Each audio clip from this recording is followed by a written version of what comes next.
somehow I was pretty sure that freediving was going to be instantly my sport, easy one. I came with an approach, yes, I'm going to dive to 10 or 15 meters, like right away. I didn't even imagine that it could be any different, and it was such a surprise when I didn't.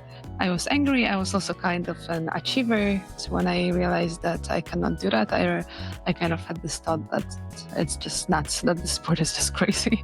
So I quit. I thought I'd never come back. When I tried it in the Red Sea, I tried it with a little bit less expectations and way more ease. And it was a very, very different experience. But it was way, way better in terms of all the sensations that I experienced.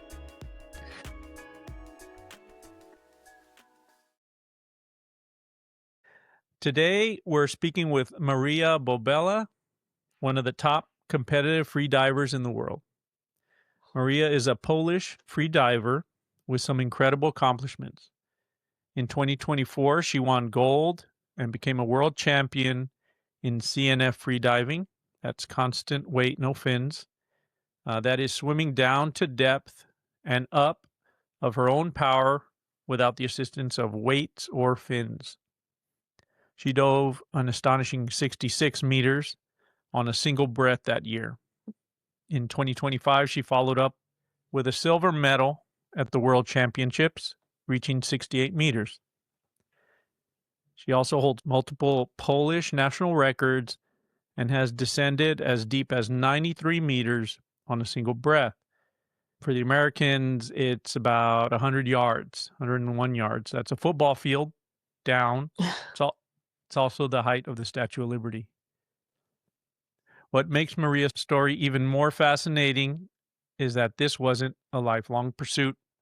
Before free diving, she spent 13 years working in graphic design, but during the 2021 lockdowns, she first tried free diving in Poland, but she did not like it and thought the sport just wasn't for her. Then everything changed after a trip to Egypt's Red Sea.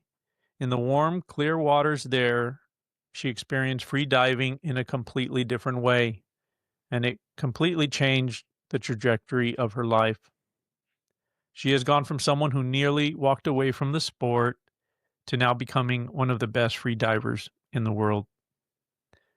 Today, Maria teaches others how to stay calm under pressure, develop mental clarity, truly relax, and safely explore a sport that pushes the limits of both body and mind. Maria, thank you for being with me today. Thank you for inviting me. So, my first question, in 2021, like I said, you had tried and quit, but then I wanted to know what changed your mind? What changed your mind after doing it the first time, not enjoying it, and then you decide, I'm going to do it again, and then really enjoying it that second time? Okay, that's gonna be quite a story because I wouldn't say it was a conscious choice at the beginning. So what happened when I first tried? I realized that freediving is the kind of sport that at the beginning was very unavailable for me because back then I didn't know yet, but I used to be a very tensed person on a muscular level, but also on a mental level. My lifestyle was very fast. There was a lot of deadlines, 9 to 5 job, trying to squeeze in some social life, a lot of stress, kind of stress that I didn't really understand was accumulating within my body. And when it grows, it grows, it grows, it grows, it reflects on how you act physically as well. And why freediving did not happen to me at the beginning was exactly because of that. I wasn't aware of that, but I just could not consciously relax while being in the water. Also, my first approach towards freediving was full of ego. So going a little bit to the foundation of why I even wanted to start. I have always really, really loved water. So I decided that somehow I was pretty sure that freediving was going to be instantly my sport, easy one. I came with an approach, yes, I'm going to dive to 10 or 15 meters, like right away. I didn't even imagine that it could be any different, and it was such a surprise when I didn't. Um, I was angry. I was also kind of an achiever, and when I realized that I cannot do that, I kind of had this thought that it's just nuts, that the sport is just crazy, that it's so unpleasant, that it's impossible, that it's actually doable to go there underwater and having some pleasant sensations. So I quit like for half year, and this was my back then I thought final decision. I thought I'd never come back. And what happened later, I because of the lockdown and how heavy it was in Poland, I decided that I just need a break from this, let's call it, gray circumstances.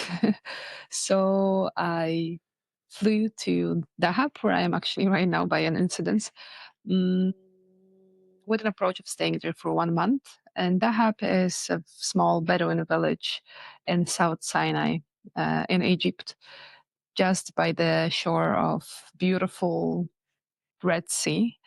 And honestly, I didn't plan much of doing anything crazy freediving wise here, but it was more of kind of nature calling. I came in here and I saw the sea, and then I just thought for myself, okay, well, why not to give it a try? Like right now, I have all the sea for myself in here, and um, I feel it would be a sin not to try. So I just wanted to use for 1 month, the period of my stay, all the things this place is offered. It wasn't a very conscious choice of like, yes, let's go into freediving right now. It was just another approach from maybe a little bit different angle, because I tried in the pool. We have a very deep pool, which is 45 meters next to Warsaw, where I'm from. And here it was like natural circumstances, coral reef, beautiful fish, beautiful underwater life. So I thought that maybe this angle could change my approach a little bit. And it did. When I tried it in the Red Sea, I tried it with a little bit less expectations and way more ease. And it was very, very different experience. I cannot say it was a love at the second sight, let's call it, but it was way, way better in terms of all the sensations that I experienced. So you're in Poland, you try free diving for the first time, you do not have a good experience, and you think, "This is not for me." I thought I would enjoy it, but I didn't. Lockdowns come, you go to Egypt, Dahab, and, uh, and really enjoy it that second time, a lot more than the first time. You maybe, Yeah. had less ego, like you said, Mhm. and kind of maybe surrendered into it is how I'm picturing it, but explain the big differences between that first time. Was it ego? Was it because it wasn't necessarily a pool anymore, but you're seeing the ocean? Mhm. Explain some of those differences.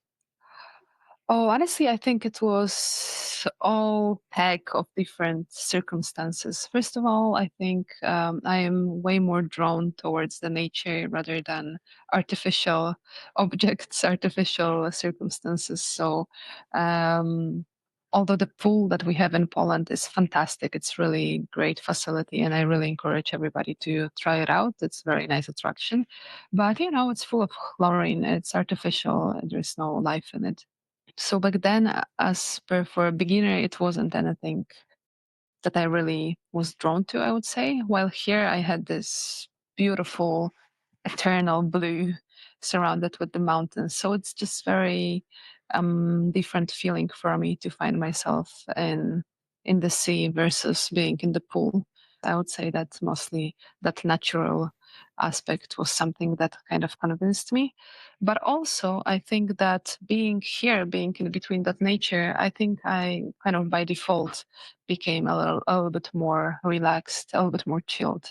Because, being in Warsaw, being locked in the four walls during winter, that winters tend to be like very gray and very, very unpleasant. Don't get me wrong, Poland is absolutely beautiful, but maybe it's not my favorite season out there. And suddenly I came to this place that is full of sun, full of smiley people. So I think I also just like let go of a lot of tension that I was holding subconsciously. Hmm. Yeah, I was. I was looking up Dahab because I had never heard of Dahab, and I was searching online. So it's a hub, right? There are so many free divers that go Yes. to Dahab. It's in Egypt, but it's on the Red Sea, so it across the narrow sea there is Saudi. It's So literally 20 kilometers away. 20 kilometers away. Yes. Yes. Hmm. So I said, "Well, why there of all places?" Right? So then there's a sinkhole, right? Very close to the coast, Yes. and Yes. this sinkhole is 100 meters deep. Which Hmm. is very unique geographically. And and I was finding out that people go there because a lot of free divers, if you're not there, you have to take a boat out somewhere and maybe free Absolutely. dive. Mm. There in Dahab, you can just you park your car, you walk into the water, and then you get 100-meter depth Well, yes, absolutely. wall, right, just right there. So I thought that Yeah, was pretty interesting. exactly. Yeah, this is a particular place we call it a blue hole. And there are a few blue holes in the world, but I I don't want to sound ignorant because there might be more, but there are just two that I know of that are they're just right from the shore that you literally, as you just said, jump in and you have like straight wall, straight cliff down to. And that happens exactly 92 meters inside the blue hole. And then if you swim out a little bit of it, then the depth goes below that. For us, it's a very, very, I would say, hermetic training condition because considering the fact it's a hole, so it's surrounded with the coral reef, so there is no problem with the current. There is a thermocline, but it's also stable. So I would say it's probably one of the closest places you could get, um comparing to this pool circumstances. There's not many things that could actually disturb you while you're training. So yeah, we really value our Egyptian hole. Yeah, it sounds like a beautiful place. So you did scuba diving, I was Mhm. reading. You were a dive instructor, I think, for a couple of years. Is that right? No, I never I got certified as an instructor, but I was a dive master, and I used to work in scuba diving, but it was more of a hobby work, weekend job that I was performing while I lived in India. I had a period of my life where I lived in India in between 20 to 25 years old, and I just really, really wanted to be in the water. So every Friday night I would travel to southwest coast of India just to be in the water, teach, support the diving center. I really didn't earn much of it, so it was most of, as I said, just performing my love towards water in the only possible way I could find out there. Yeah. So there's a, scuba diving, a lot of people do that, right? And you love the water, you love the ocean. What does free diving give you that scuba diving doesn't? Look, I think that scuba diving, like comparing this two, is not really a thing because these are completely two different things. I somehow I get asked this question quite often, and sometimes I just say that it's like comparing, I don't know, like ping pong and soccer, just because they both have a ball involved in the game, right? So here we got scuba diving and free diving. They both have the aspect of being underwater involved, but I don't think there is there. I think they're quite opposite. And I actually heard somebody say something like that, and I really agreed with it. That scuba diving is kind of meant to observe what is outside, and free diving helps you to look inside. And I just want to say that I don't want to make it sound any kind of like esoteric or anything like that. I'm a very rational person, but you really, really need to gain a lot of awareness about the state of your mind, about the state of your body, about any kind of tension that you hold in your body to be able to perform freediving, especially competitive freediving, and we're speaking now about building up the depth, you really, really, really, really need to get to know yourself. So yeah, freediving is more about getting internal, looking a bit more inside of yourself. Mhm. Yeah, I could see it more of like a sport, and I love how you mention it, how you're looking inwards, right, Yeah, versus outwards. Yeah, and I could see how free diving, you have if you want to get better, you really have to change things within you. Is by listening to you, it's kind of absolutely. what I take away. Hmm. You said that you've described yourself as being, impatient before free diving, right? Yeah. Or at least, less patient than you are perhaps now. Hmm. Um, how did free diving expose that? What challenges, I can see getting in the water, attempting, and then you realize I need to be more patient. How did that come about? How did you realize, man, I just need to be more patient? I mean, I think my first approach to freediving was the best proof of my impatience that I just tried, and then I was like, no, I don't want to do that. It's not my thing. And later, when I tried again, and it actually happened, I wouldn't say it was great, but it was significantly better than my first step in freediving. And it was very contrasting, visible thought for me, thinking that, oh my God, it's insane that I'm just trying it for the second time and how much better it actually is, just being given some slightly different mindset, slightly different feeling about the place, about where I am. So that kind of made me realize that sometimes I need to chill out and and give it more chances or look at some situations from different angle and just slow down.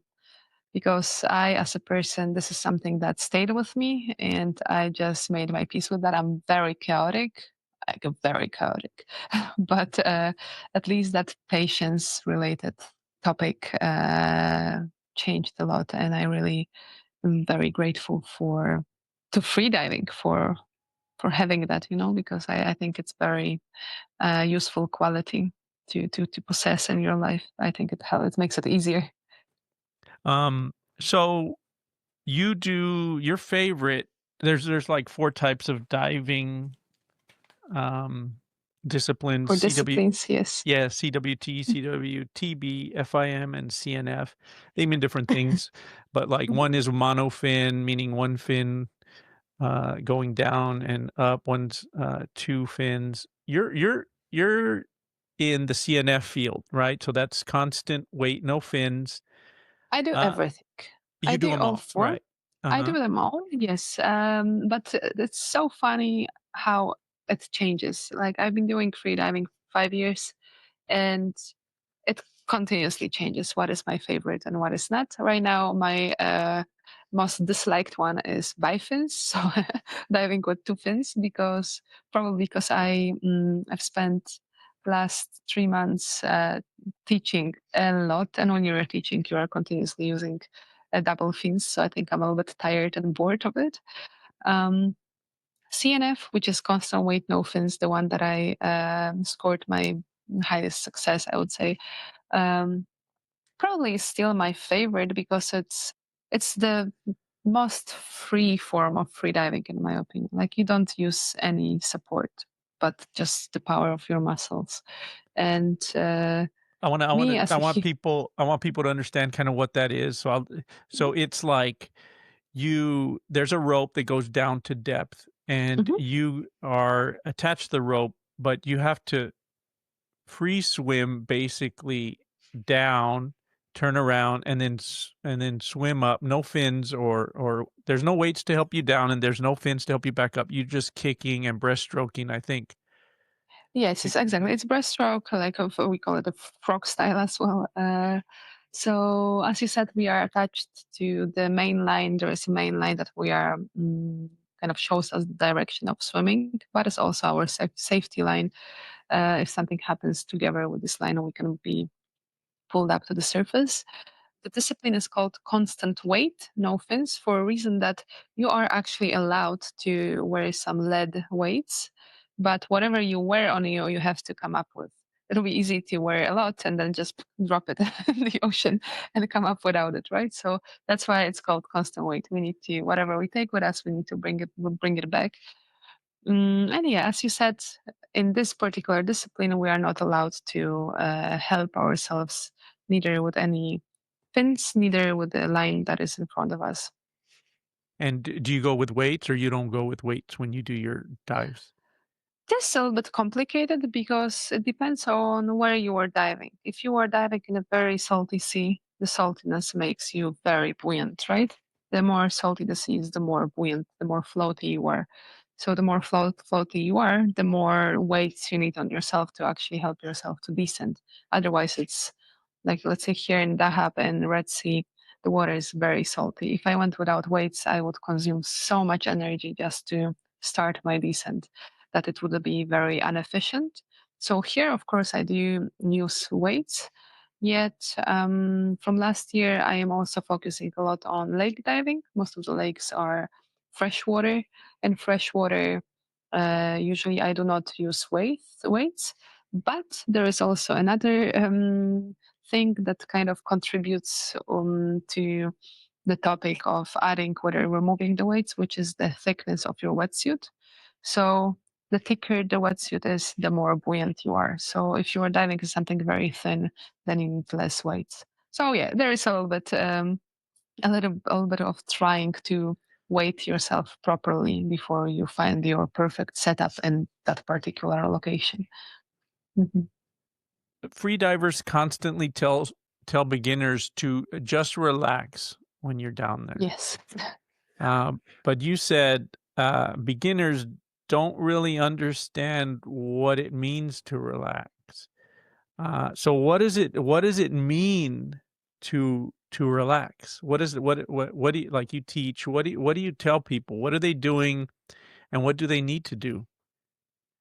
I think it's like what I like in being a teacher is approaching each of my students individually because each of us is very different. So you could have your, I don't know, biceps continuously stressed and tensed, but for somebody else, it will be some little place in their throat.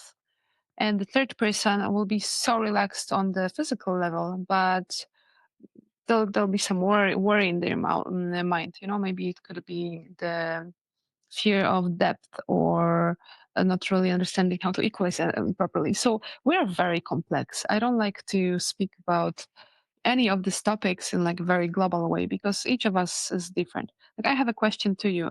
Do you, if you think right now about your stomach, is it relaxed right now?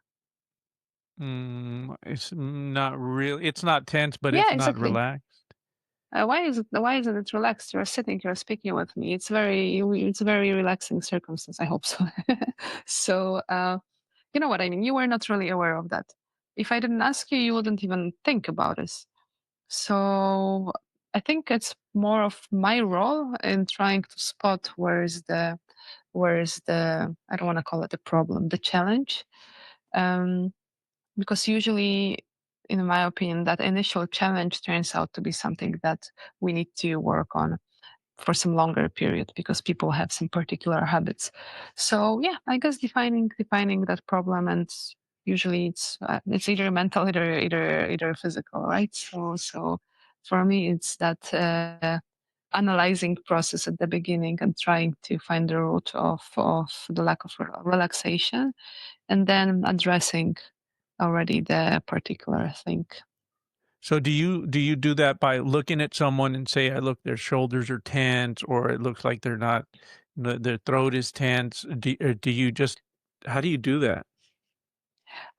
Before we go in the water, we always have some dry practice. We need to, of course, there's some theory involved about safety, some basic safety rules.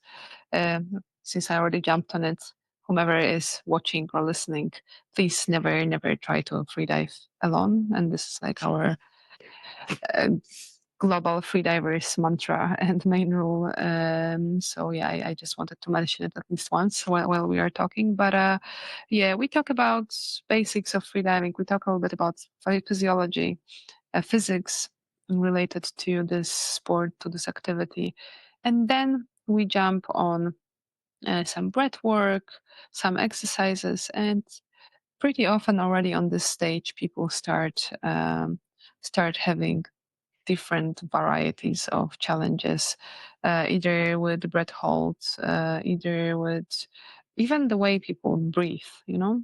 So whatever I can spot on dry, it's will be more helpful for me. But yeah, when I'm in the water, look, some people they will dive to 20 meters on their first dives. There are people like that, feeling very free, very comfortable in the water. 20 meters on the first dive, it's a great result. And you just need to correct some small things. Although I need to say there are not many students like that I encountered, but there were. So again, as I said, individual approach. I see they are relaxed. I see they are not really having a big problem with utilizing their inner ear. The only challenge would be, I don't know, body position. So I try to see what do I need to work on. Some people find it hard to descend at all, you know. Some people find it hard to go upside down with the head down because this is our natural freediving position with the head going down. So I'm sorry, but I cannot answer this question in one sentence. I think it's a very broad, complicated answer depending Yeah. on whom I'm working with. It sounds like there's a lot of variables, and you as the teacher try and figure that out for each person. Hmm. Do you remember what those limitations were for you where you would not relax? Was it physical? Was it mental? In my case, I think it was both for sure, but I think it was physical coming from mental because I've been doing a lot of sports in my life. I've been very competitive. I used to play volleyball on quite high level, I could say, until I was 18. I used to run also competition. So I did different sports throughout my life, and I think um, I cannot say right now because I've had a very interesting life. So sometimes I feel that I've lived 7 different lives, and sometimes when I think of some stories that happened to me in the back, I cannot even believe that it was me. I cannot tell you of the reasons why, but I really feel that many times in my life, exactly in this like competitive areas, whether it was grades at school, whether it was sport, I felt that I had this habit of searching for my worth in achievements. I needed to prove myself, you know, that I'm worthy something, that I'm enough. And if I didn't bring the results, then I felt I'm not great enough. And I think this was the main driver for all this runs, volleyball playing, competition, whatever. Of course, I liked it, but I was competitive in, I would say, very unhealthy way. I would go furious if I lost. And here I came into freediving, and I lost instantly. you know, I didn't even I lost instantly. I was terrible. I was the worse than most of the people. I was so tensed. I so much wanted to be great at it that I was terrible. And I think freediving is really good tool to actually bring this, let's call it an issue in my case, to the surface, because yeah, it kind of brings this ego and expectations up. Like we have this saying within people I train with that expectations are the worst thing in freediving. You're so hyped. You're going to do 100 meters right now. Like 100 is our magical number. You know, everybody wants to at least reach 200 in some of the disciplines. And we so much want to go there that's this expectation of going there. It's massive obstacle actually. So you like in your thoughts you're there, but you need to physically perform it, and it's such a load on your mental aspects. It's such a disturbing thing that you need to learn to actually chill out and observe what is going on with you. How is your body feeling right now at every second that you're descending? Yeah, that kind of dovetails into what I wanted to talk to you about next. Um, I think you've said that your early goals with free diving, like you say, were driven by recognition, right? Winning, Yeah. being one of the best, and you achieved that, right? You won gold in 2024, but you now warn people against, right, having those types of goals, right? I think that's probably hard for a lot of people to do. You're saying the mind can go dark sometimes if you have those goals as Mhm, what you're mhm, striving for. Can you dive a little bit more into that? What do you mean by that? mhm. Yeah, yeah. I'd like to clarify that because it's not exactly how you said it. I think it's excellent to have a goal. You know, we need to have some direction we are heading towards. But what I mean by that is that I learned for myself that the bigger success I reach when I just focus on the goal, not on the goal, on the step. When I focus on the step I'm doing right now, not really jumping with my thoughts to that victory that is so far away, because there are a lot of steps before the victory, and if we keep daydreaming about how great it's going to be if I become a world champion, or if I make my first million, or if I whatever it is, then we kind of forget to design the steps before that, right?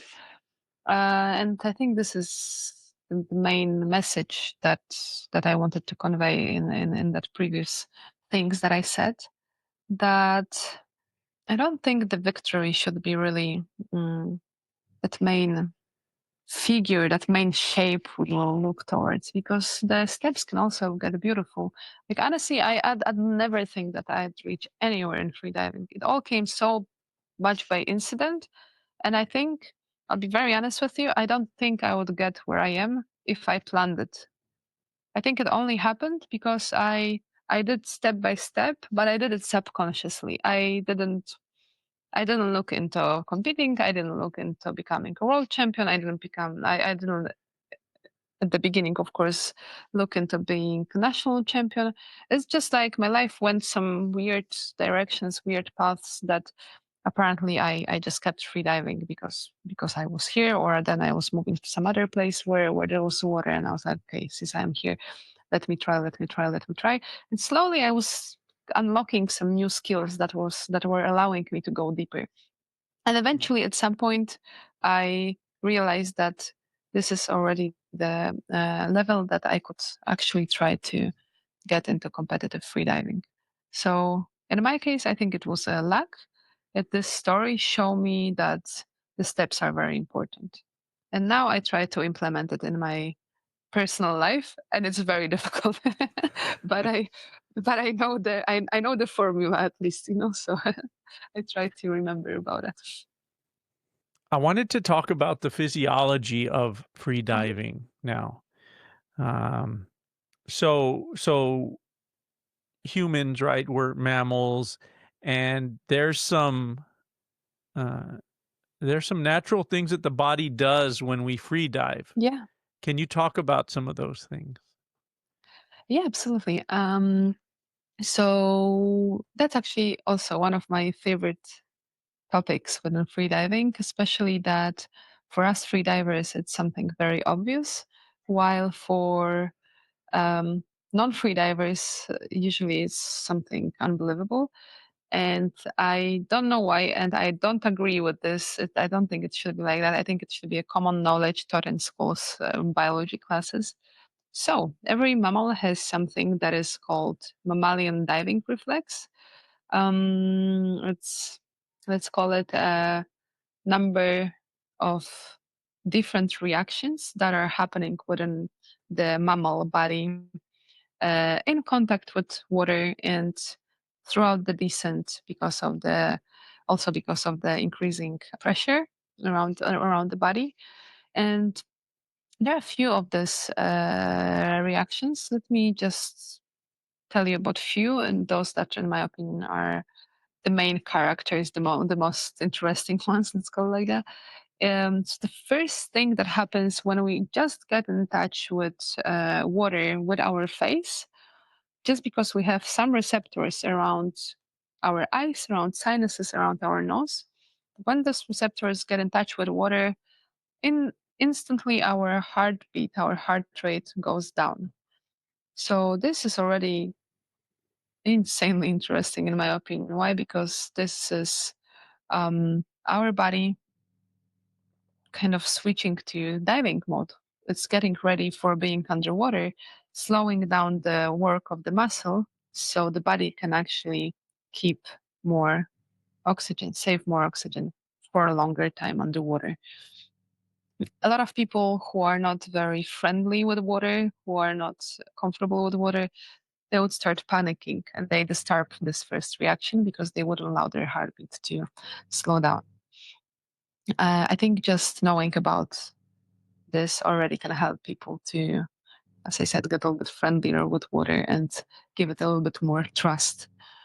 What happened later? Happens? Sorry, later when we start descending, there is a reaction called vasoconstriction, which means that the vessels in our extremities start narrowing, so the blood stops going into our hands, into our feet, into our extremities, for sake of keeping all the blood close to vital organs, most important organs. So, for the same reason that oxygen just circles around um, our brain, our lungs, heart. Let me just tell you one more.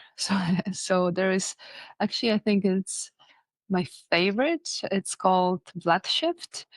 And it's my favorite because actually it's a very new discovery, I would say. Until I think 1980s, it was believed by most of the anatoms, medics, that human is not made for diving below 50 meters. That it's impossible that a human could go there. That apparently it would be fatal if the body descends below 50 meters. Why? Because the lungs would collapse, and it was proven to be a false, wrong info. Why? Because we have this mechanism reaction called blood shift. So what happens? Around 30 to 40 meters underwater, the human lungs get compressed to the size that we can actually reach on the surface by performing like full forceful exhale, like fully. I cannot exhale anything more, and I still have around 20 to 25% of air in my lungs. That is not possible for me to exhale. We reach this volume of the lungs between 30 to 40 meters, and below that, our lungs start compressing to, let's say, kind of unnatural for surface circumstances volume, right? And this is when this reaction starts, the blood shift.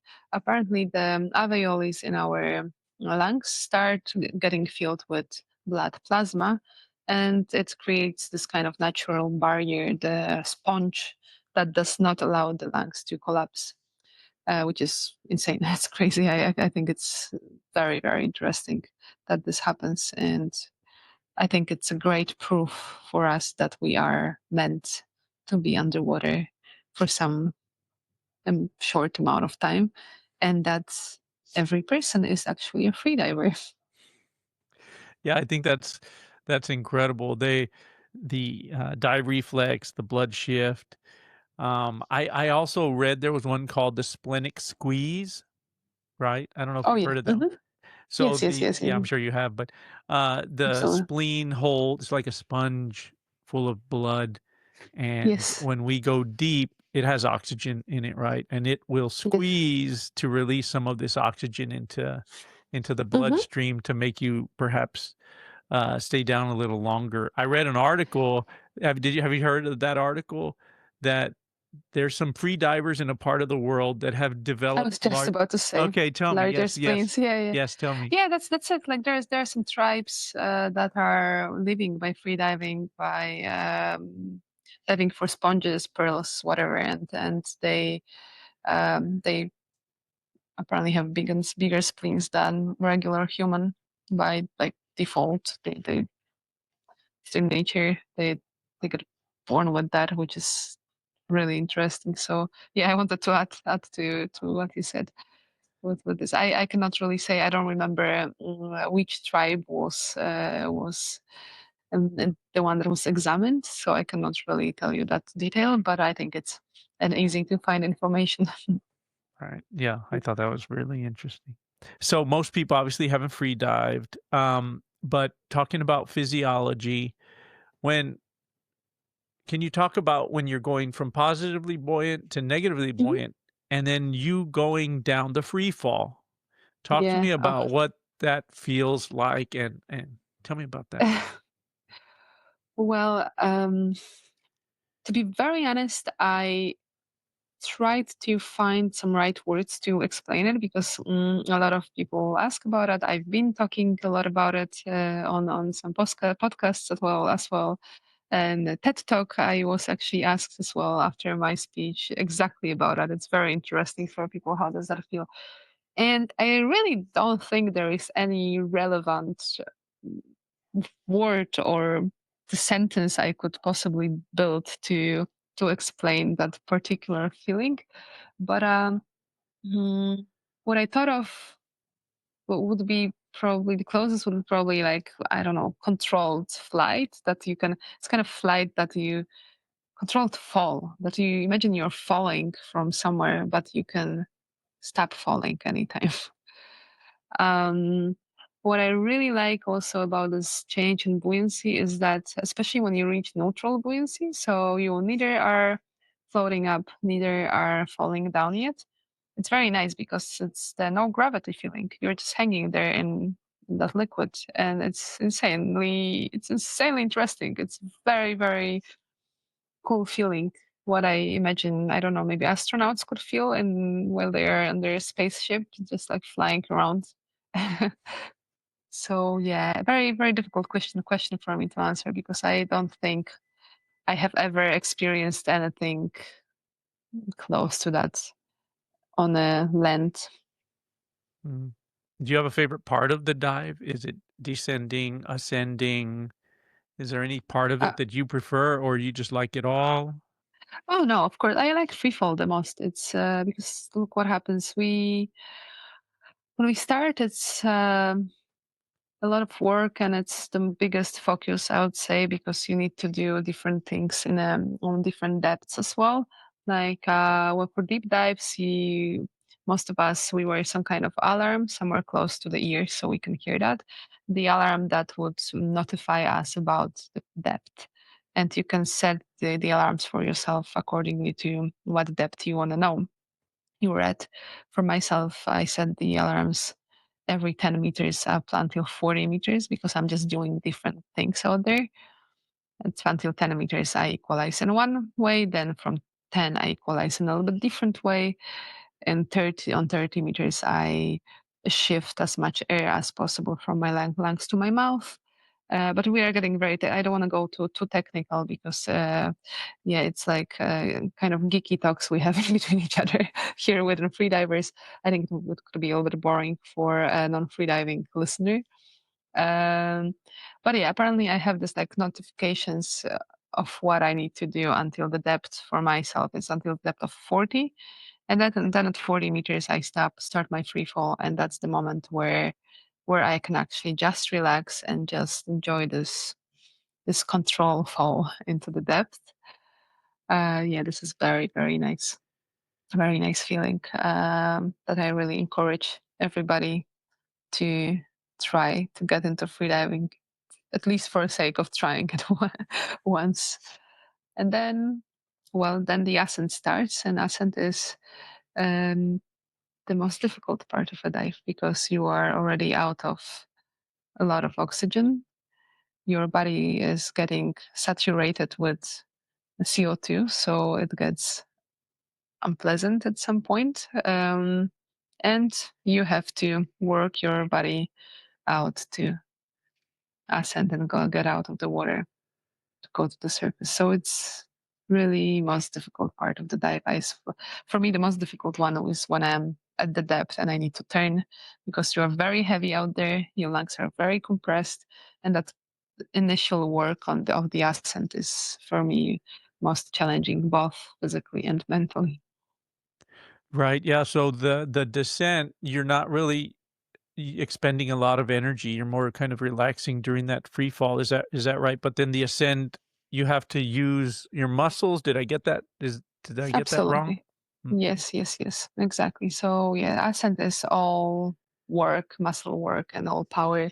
A descent is more of, I would divide it like half, half. Half of the dive is hard work, half of the dive is a beautiful fall and chill, and just focusing on actually being aware of relaxing your mind and your body. Yeah. so do you have to, like I picture that you go down, it's halfway, right? Like, distance-wise, but you need more energy to get up. When so you can't arrive with half of your energy, right? You have to hmm maybe arrive with more than half because you still have the hmm hardest part coming. Is that how it is? I mean, I don't think it's measurable, to be honest, what you are talking about. So, what we do, we just progress very slowly. Freediving is a very progressive sport. Let's say it that way. Um, if I take you to water, I will not ask you to instantly dive to 20 meters. We'll try to dive to 3 meters, then I'll try to dive to 5, 10 meters.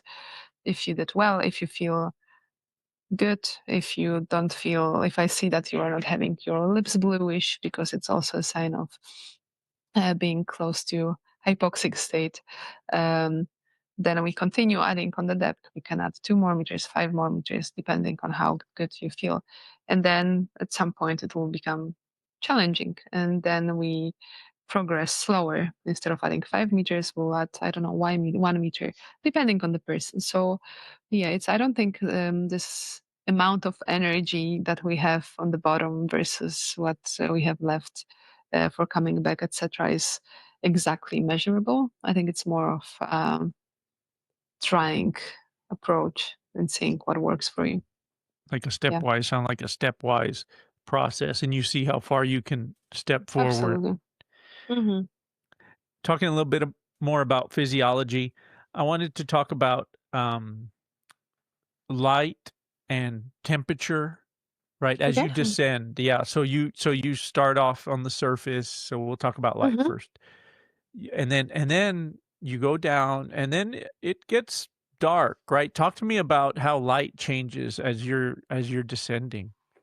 Oh God, this is also very um, individual depending on the place, because we were speaking about the saltiness before. So the same temperature related aspects, they vary in relation to climate, the fauna, flora, etc., etc. But for instance, let's say now where I'm in Dahab, the temperature of water is around 22 degrees on the surface, and then not all the places in the world, but most of the waters in the world, they have this thing that is called thermocline, which is a layer of water that where the temperature changes, usually to colder one, but not necessarily. I actually 1 month ago, for the first time in my life, I experienced the reverse thermocline, which was something unbelievable for me. But normally it goes to colder one, the deeper it is. Um, and usually the colder the water it is, the winter time, let's say in Dahab, the thermocline is not there, the water mixes. And then usually when it gets hot, the top layer of the water gets heated up, and at some particular level, at some particular depth, the temperature changes to the colder one. Here it varies, a lot of things, it changes as well. Sometimes if the current is strong, then it moves. Sometimes it's higher, sometimes it's deeper. So there's no any global way to explain it. Like one of my favorite places to dive right now is Poland, at the lake called Hańcza. It's glacier lake, very, very beautiful one. But yeah, let's speak now about the light. So mostly lakes are a little bit darker than the sea. And this particular place I'm diving in gets dark at around 18 meters and it goes pitch black. You cannot see absolutely anything.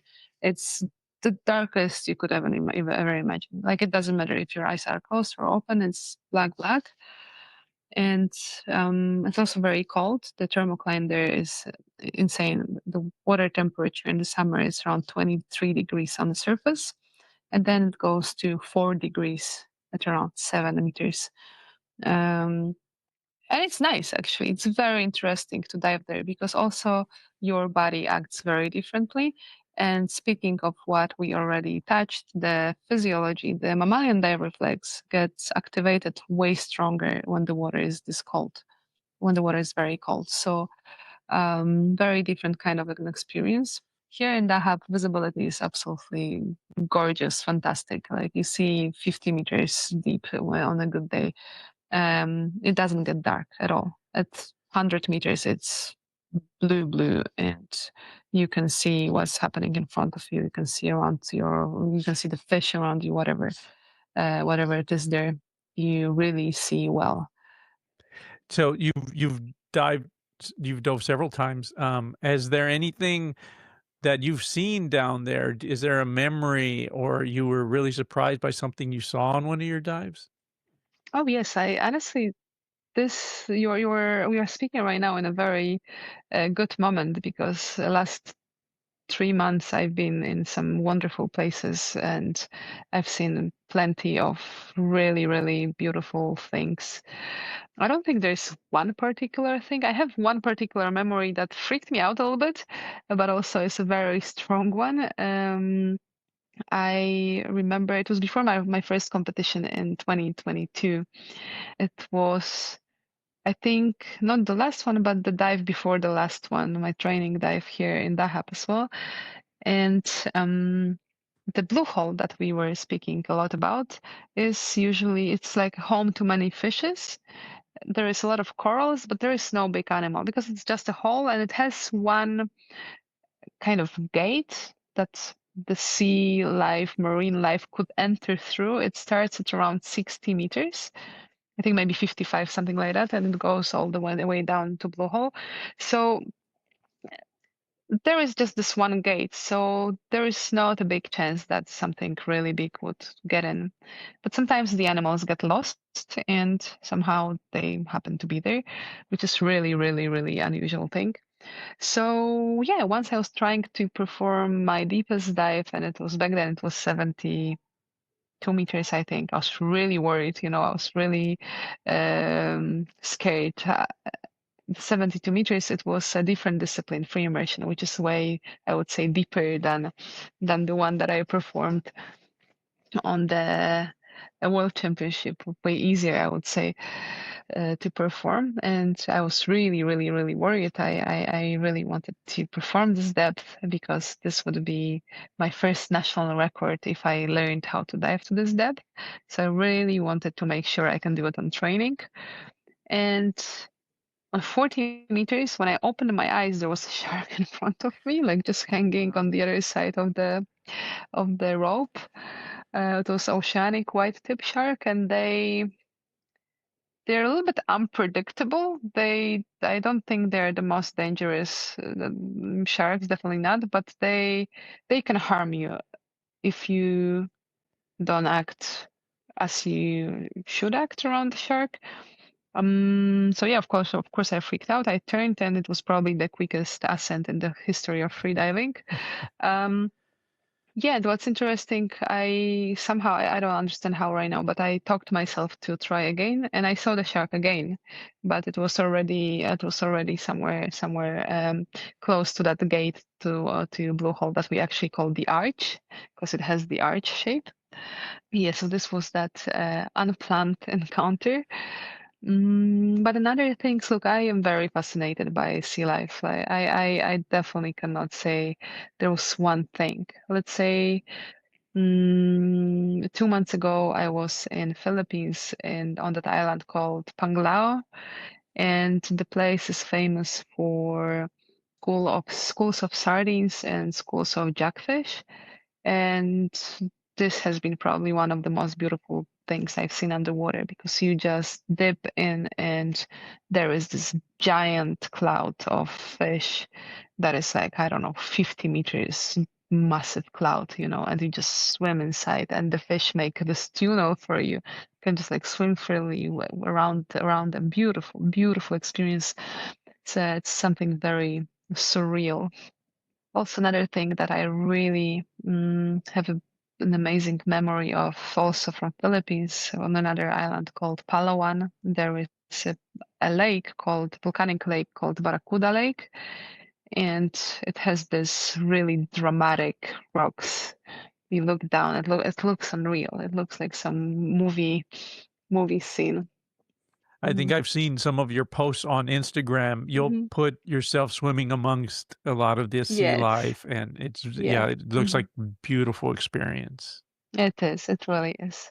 And to be honest, most of this pretty fascinating underwater things, whatever it is, whether it's fauna or flora, it's not really deep.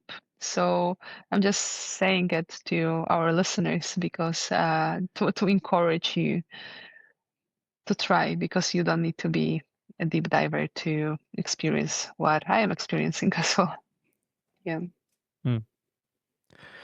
Um, of all the dives that you've done, is there one dive that you always remember? Perhaps it was your best dive or your most enjoyable dive. Is there do you have one of those or not really? No, no, I don't. I don't. Honestly, my diving has changed a lot recently throughout, I think, throughout all this personal changes as well. And to be honest, I feel that only now, I would say that this season, like 2026, when I restarted the season, I feel that diving has never been so pleasant to me. And I think I kind of connected to maybe the state of mind I am at right now because I feel very calm. I feel very happy. I feel very relaxed as well. I feel very fulfilled with what I'm doing. And I think it really reflects on my dives because I'll be very honest with you. Some of the competition dives, some of my deepest competition dives were performed in a very forced way. And I believe I scored them. I believed I managed to perform them just because I learned the pattern. I just learned how to dive. I learned the skill, but I cannot say that I like them. So now I'm very curious to see where this season brings me. I have some plans for this season, although the World Championship is not my main goal right now. I have something else I'd like to try, and I'm super curious to see how that calmer environment, calmer inner aspects of myself contribute to my performance. Very curious. But also, it's funny because I feel when you're calmer, you also stop. I feel I stopped chasing. Now I feel that I really got disconnected from all this like labels, ego, blah blah blah. So I also feel that I achieved what I wanted to achieve, and my focus shifted to a little bit different topics. Yeah. Oh Uh, my God, I again drifted away completely. no, you're not drifting. I think exactly what you're saying. People, at least me, get an insight as to changes that you're going through, perhaps through the sport and through your life. Mhm. It seems like it's all meshed together, Yeah. and you're gaining, like all of us, right, insight, and that's great to see. I think Mhm. that. So I don't think you're wandering. Um, so I guess I don't know if you've kind of answered it, but when people hit a wall, like Mhm. for you, if you're taking that next step and you're going deeper and deeper, um, what is the limiting factor? You know, I think a lot of people that don't know much about free diving, they would think it's how long you can hold your breath, right? Or is it? Explain to us that. What? Tell me about that. Okay, and again, there is no one, only one answer. I think it depends where you are at your path, because at the beginning, I think it's just um, kind of getting used to being in the water for like very, very beginners. Just the feeling of trusting yourself in the water is probably the most challenging for the beginners. Mm, People tend to panic. People tend to imagine themselves, I don't know, suffocating, and it also contributes to some sort of fear and eventually to tension. Later on, I think the next wall, and the wall that is one of the most significant and toughest one to go through for us athletes, is the equalization aspect, because we have a limited air. We need an air to keep equalizing our ears, and while we descend, the pressure surrounding us keeps changing all the time. The deeper we are, the pressure change is smaller, so we don't need to equalize as frequently on a depth as we do closer to the surface, but we still need to keep equalizing. And also the air that we hold within our body is compressing also, right? So not only the pressure is affecting our body, the surrounding pressure, but also it's affecting the air that we have to available for usage, apparently, to equalize our inner ear. So that the air management is, in my opinion, the most discussed among us and the most challenging thing. But also the time underwater, as you said, the longer we stay, the less oxygen we have available. So of course there is a limit in the time as well. Efficiency of diving. You need to look. We are speaking of a time, but I also cannot think that way. That okay, so I have limited time, so I have to go down as fast as I can, because if you go as fast as you can, then you're gonna exhaust your muscles. You're gonna burn a lot of oxygen. So you need to find some balance between the speed and between the time of your dive. And of course, when you're building the depth, when you're trying to go to new depths, even like I'll be very honest, I get super scared. I get super anxious when I am entering new depths. But I think it's natural thing for a human. We're going somewhere new. We're going somewhere we haven't been before, so it's new sensations, new experiences, both physical and mental. So this is something that contributes to this walls, because then you subconsciously get tensed if you are anxious, if you are worried, and pretty often that mental tension translates to your body. Hmm. So, of all the rapid changes that you've been through in your life with free diving, right? You Mhm. haven't been doing this. I mean, you've been doing it for several years, but you recently started. So of all the changes that you've been through, learning to relax, finding a great passion, winning medals and setting records, of all the changes that you've been through, is there one that you're most grateful for? Yeah, absolutely. I think it would be that different perspective on life, and maybe managing stressful situations a little bit better. I wouldn't even say there's one particular thing. I really like that I am a little bit more present in a moment right now, and I think this is probably something that I taught through freediving, or it helped me to live my life this way. Because I was always, I still am, of course. I think we all subconsciously somewhere go into this like future thinking oh no, what will be tomorrow? What will be in a week? What will I do in a month, in a year? Especially with me when I completely shifted my career from stable 9 to 5 job to something very unpredictable. But honestly, paradoxically, I never been so calm, although my future is very uncertain because, as I said, I'm doing something unpredictable. Sometimes I have clients, sometimes I have students, sometimes I don't, and it comes and goes. But I just know I'll manage, and I stopped worrying much about tomorrow, and I'm really happy with what I'm now. Great, And Maria. simple, but makes life very pleasant and easier. Yeah. Great. Well, thank you, Maria Bobela, for being with me today. Thank you so much. I had a great time. I learned a lot about free diving, about you. Really enjoyed it. Where can people find out more about you if they wanted to reach out or follow you, perhaps? Well, I think the best source of my doing would be Instagram. I try to be very active out there and keep updating what I'm doing, where I'm doing. Um, I also go quite personal out there, so absolutely. Maria Bobela at Instagram is a place, and I'm building a website right now as well. But when it's ready, I'll also update it on my Instagram. So, yeah, Instagram is definitely a place. All right. I'll put all that down in the show notes. So thanks again, Maria, for being with me. Thank you so much. It was a pleasure.